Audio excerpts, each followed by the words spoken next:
Saya perlu sekretariat. Nanti ada orang duduk sekretaris saya gini-gini. Wah, zaman sekarang kamu nggak perlu sekretariat seperti itu. Ngapain loh? Masa nggak perlu? Saya bilang punya dua hal aja.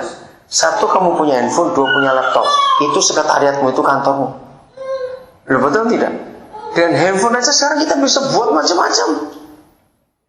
Itu kantor. Jadi sekarang bukan zamannya orang sewa ruangan lagi. Ngapain bayar mahal-mahal lagi? Nah, bayangkan kalau orang-orang yang di pabrik handphone itu, yang selalu berpikir menemukan hal-hal yang luar biasa untuk menemukan hal baru, lalu orang itu mati. Betapa sayangnya dia mati. Berarti yang dikubur bukan cuma orangnya, apanya juga? Intelektualnya, ide-idenya ikut dikubur di situ. Ngerti? Betapa hebatnya manusia itu. Itu ayat 14. Ajaib yang kau buat, dan jiwaku benar-benar menyadarinya. Jangan berkata orang bodoh adalah orang tidak sekolah. Salah. Coba kalau saya nyebut nama ini, Thomas Alva Edison. Saya tahu siapa dia. Penemu bola lampu, bukan cuma itu. Macam-macam. Iya, macam-macam. Dia adalah satu-satunya orang. Hebat kamu, Glenn, bisa tahu semua itu. Thomas Alva Edison adalah satu-satunya orang yang memiliki hak paten atas lebih dari 1.200 sekian penemuan. Itu yang atas nama pribadi, belum yang atas nama kelompok. Dan sejarah mencatat dia cuma kelas 3 SD. Ketika dia mau naik kelas 4 SD dia dikeluarkan. Jadi 6 SD nggak lulus. Tapi dia bisa begitu hebat. Fonograf, akalin, macam-macam dia temukan 1.200 sekian. Itu hebat sekali. Tidak ada orang yang bisa nyamai dia sampai hari ini.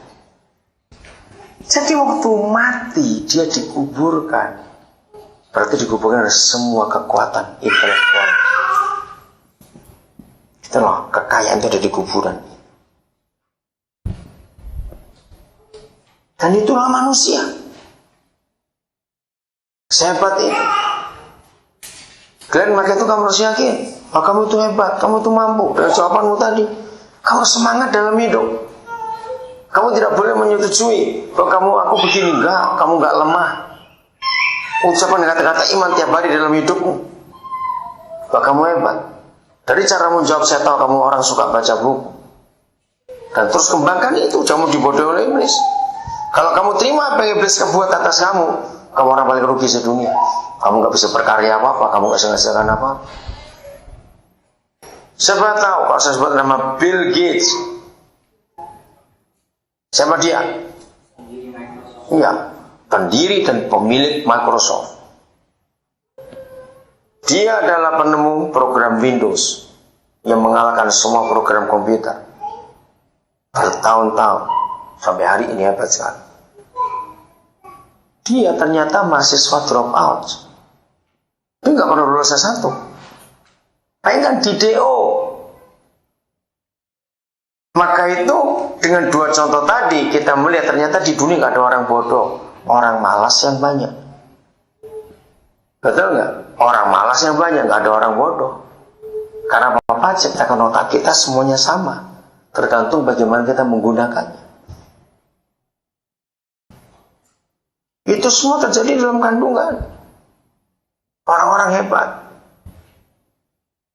Jadi waktu Papa menciptakan, menjadikan manusia dalam kandungan, itu lengkap. Hebat sekali.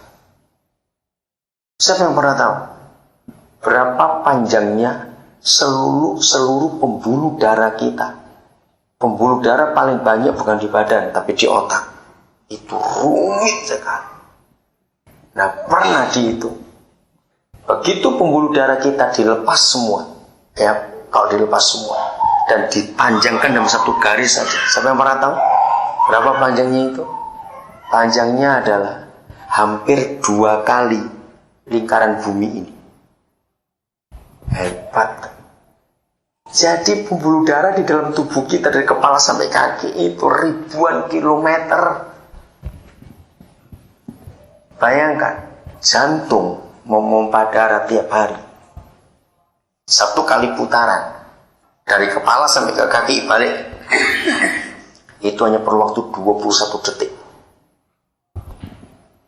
Pompa merek apa yang memompa cairan seperti itu dalam ribuan kilometer cuma 21 detik? Hebat apa yang dibuat Tuhan dalam diri kita. Maka itu setan membohongi manusia. Mati aja kamu gagal, kamu jelek, itu kamu bodoh lagi. Nah kalau kita percaya suara itu, betapa bodohnya kita. Itulah papa kita. Jadi gak ada orang bodoh di dunia, orang malas yang banyak. Berita Anda Mazmur 129.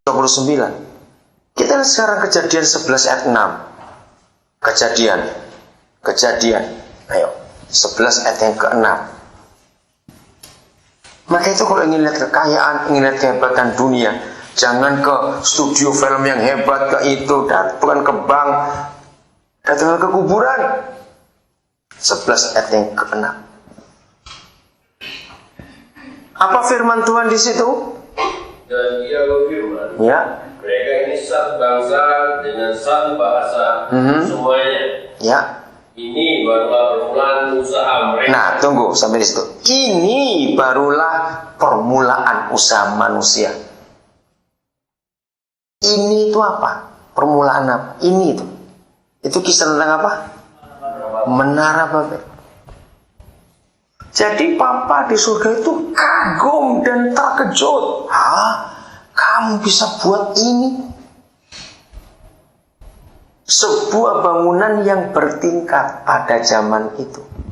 Dengarkan, besi beton belum ada, semen belum ditemukan. Itu zaman yang berapa ribu tahun sebelum Abraham. Berapa ratus tahun sebelum Abraham, berapa ribu tahun sebelum Daud. Jauh. Maka itu papa berfirman, ini baru permulaan usaha mereka. Bisa buat bangunan bertingkat. Sampai pada zaman Daud, bait suci masih berupa tenda, belum permanen. Salomo adalah orang pertama yang buat bait suci permanen. Bayangkan dari Nimrod Kejadian 11 sampai Salomo itu berapa ribu tahun lagi baru ada yang permanen. Selama itu semua orang buat di tenda. Ini sudah buat bangunan batu. Mereka buat bata, bakar tanah liat jadi bata. Kok bisa, dari mana? Woi, papa heran. Apa firmannya? Teruskan. Ini barulah permulaan usaha mereka. Lanjut. Mulai dari sekarang, apapun juga yang mereka rencanakan, tidak ada yang tidak akan dapat terlaksana.